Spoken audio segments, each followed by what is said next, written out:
Welcome to Statistics in Excel video number 72. Hey, if you want to download this workbook and follow along, click on my YouTube channel, then click on my college website link, and you can download the workbook, Business 210, Chapter 6. If you're in the class, go to our Chapter 6 website. Hey, we got to calculate x given some cumulative probability. Again, we're talking normal probability distributions. Here's a situation. If the professor grades with a bell curve and assigns a grade A for the top 5% of scores, what score would be needed to get to earn an A if the mean from past data was 79 and the standard deviation 6? So here's our information. Well, we can just use the norm inverse. This is just, we saw how to do this earlier. We have the probability, and we want to figure out the x value. Now, this is the top 5%.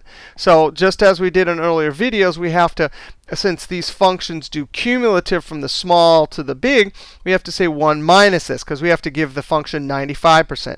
Equals norm inverse. We give it the probability, 1 minus this 5%, comma, the mean, the standard deviation, and that's it.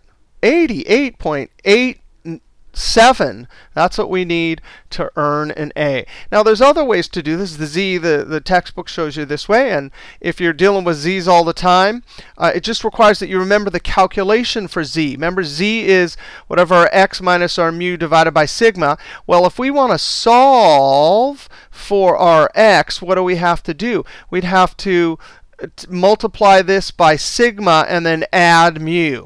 So to get x, we take our whatever the z is we get multiplied by sigma and add it to mu. Oh, and that makes perfect logical sense, because what is z? It's number of standard deviations, or sigma, above or below the mean. So let's go ahead and calculate equals our z.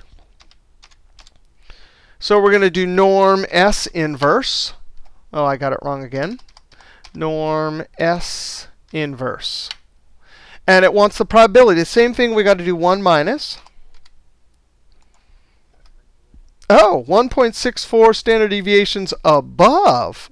So to do our calculation, we say, hey, whatever the mean is, plus number of standard deviations above or below. And if this is negative, it'll be, in essence, subtracting standard deviations times our standard deviation. And then we get 88. Now, let's look at another example from past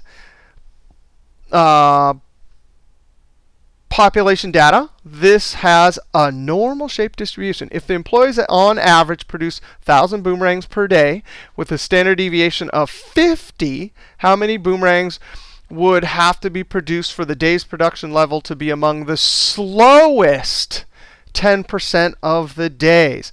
Again, we know that this is normal distribution, and they're saying the slowest. So that's on the low end. So our 10%, we can just use that. We don't have to do any 1 minus. Equals norm inverse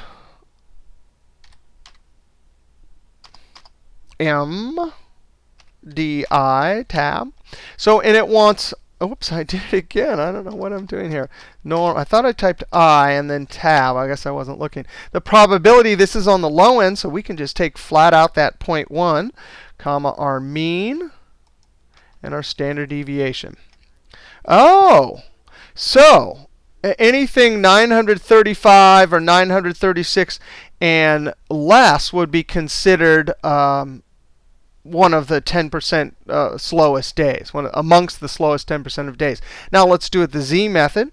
Equals norm, and then we're going to do our SI. Let's see if I can get it. OK, and then tab. The probability, oh, it's just this.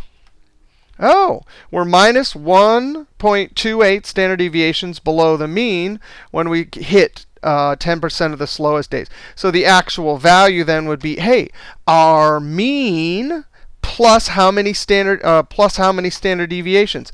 Well, this gives us the negative, because it tells us how many deviations, minus 1.28 times our standard deviations, and boom, we have our x.